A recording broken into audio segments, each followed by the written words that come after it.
Fala galera do nono ano, sejam bem-vindos mais uma vez ao canal e hoje é dia de aula.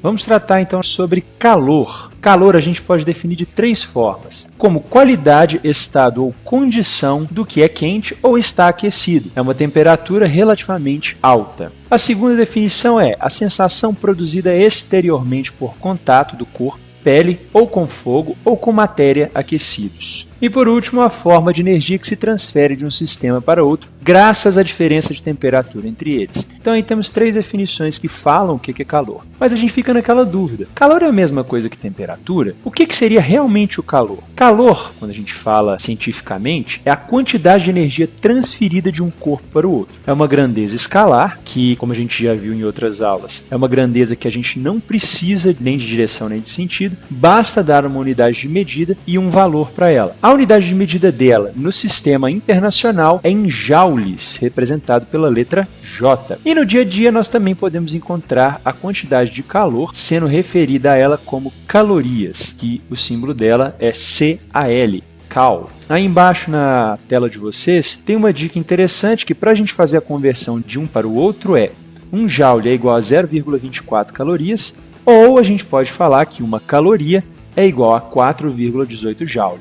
A temperatura, por sua vez, ela mede o grau de agitação das moléculas. Enquanto o calor é a quantidade de energia transmitida, a temperatura mede a agitação. Também é uma grandeza escalar, que a gente só precisa dar um valor e a unidade de medida. E nós temos três unidades de medida que nós podemos utilizar para medir temperaturas. Podemos utilizar graus Celsius, que é a mais comum de ser utilizado. Dentro de ambiente científico, utilizamos mais a temperatura Kelvin e nós temos também o pessoal esquisito dos Estados Unidos e Inglaterra que usa Fahrenheit, que é uma gradação totalmente diferente daquilo que a gente está acostumado. Como é que a gente sabe qual que é um e qual que é outro? Basta usar uma das fórmulas que estão aí na tela para vocês. Então essas são as três aí. Se tiver mais alguma dúvida, quiser parar para dar uma olhada e analisar essas equações, fica à vontade, dá uma pausa no vídeo e vamos que vamos. Dentro dessa parte de física de calor, nós temos duas outras expressões que são muito utilizadas, que é o calor específico e o calor latente. O calor específico vai ser a quantidade de energia que é necessária para elevar em 1 grau Celsius a temperatura de 1 grama de água sob a pressão de uma atmosfera, no nível do mar. A unidade de medida do calor específico vai ser caloria por grama vezes grau Celsius. E o calor latente vai ser a quantidade de calor necessário para fazer uma unidade de massa de substância, seja ela qualquer, mudar de estado físico. A unidade de medida do calor latente no sistema internacional é joule por quilograma ou caloria por grama. Mas beleza, professor, você falou com a gente que a gente tem que saber a quantidade de energia para poder passar de um estado para o outro, para poder aquecer. Mas como é que a gente calcula essa quantidade de energia? Quanto é que eu sei quanto que é essa energia? Basta a gente utilizar uma fórmula interessante aí, que é a Q-macete. A Q-macete mostra para a gente a quantidade de energia térmica que a gente precisa para elevar a temperatura. Então, quando eu tenho meu calor específico, que ele já vai ser dado por alguém, é um valor fixo, é só colocar ele nessa fórmula. Q é a quantidade de calor, M, a massa da substância utilizada, C, calor específico dessa substância e o ΔT, que é a variação de temperatura. Já se a gente quiser calcular calor latente, nós podemos utilizar essa fórmula que está aí na tela de vocês, que é o Q-moleza, onde Q é a quantidade de calor, M é a massa da substância e L é o calor latente da substância. Ah, professor, mas eu tenho uma questão aqui no meu caderno que ela não me dá o calor latente nem o calor específico e pede para calcular eles. Aí você pode isolar eles numa conta matemática simples, que a gente já está acostumado a fazer, isola ele na equação e aí você provavelmente vai ter os outros dois valores, que seria a quantidade de calor e a massa no caso do calor latente, ou a quantidade de calor, temperatura e a massa no calor específico. O calor também leva a uma situação que a gente chama de dilatação na física. O que é? Dilatação é quando as moléculas vão se agitar o suficiente a ponto delas tenderem a ocupar um volume maior do que o volume anterior. Basta a gente ver essas estruturas, né, de construção, onde nós temos, por exemplo, numa ponte, espacinhos entre blocos de concreto. Esses espacinhos servem justamente para poder fazer construções grandes como ponte e que ela não se quebre por causa dessa dilatação. Então lembra que é só olhar essas frestinhas que tem aí entre cada ponte que você for passar por ela, que ela é partida. A argamassa, o concreto, é partido em partes. justamente para deixar um vão para quando ele dilatar não haver trincas nem quebras na estrutura da ponte. Assim como vocês estão vendo, né, na hora de assentar às vezes um piso na casa, por isso que o rejunte ele é separado, por isso que você não pode colocar os azulejos um do lado do outro bem grudado. A variação dessa dilatação, quanto que ele vai crescer, a gente chama de coeficiente de dilatação.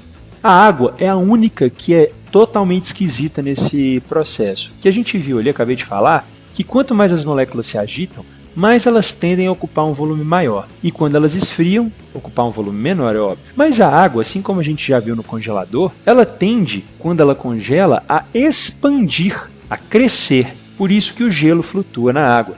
Se é a mesma massa com volume maior, menos denso, né? Então flutua.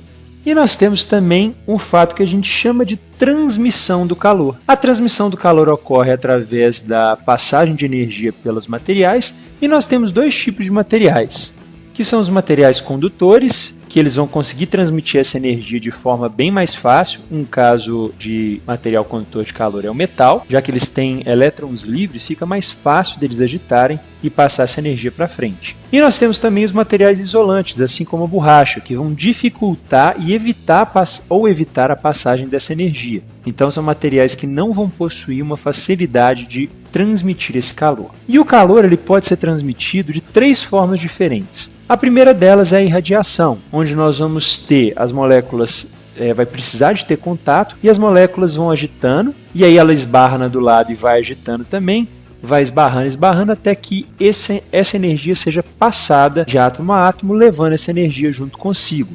Nós temos a transmissão por convecção, ele só vai se dar por meio material também, então tem que ter matéria encostando com a outra, e ela vai ocorrer em meios fluidos, onde nós podemos criar correntes de convecção. O que é isso? Normalmente, aquilo que aquece vai ficar menos denso, portanto tende a subir. Quando a gente tem isso num sistema de aquecimento, como vocês estão vendo aí, o que está em cima está mais frio, o que está embaixo está mais quente. O que está mais quente tende a subir pela densidade, e o que está em cima, que está mais frio, tende a descer.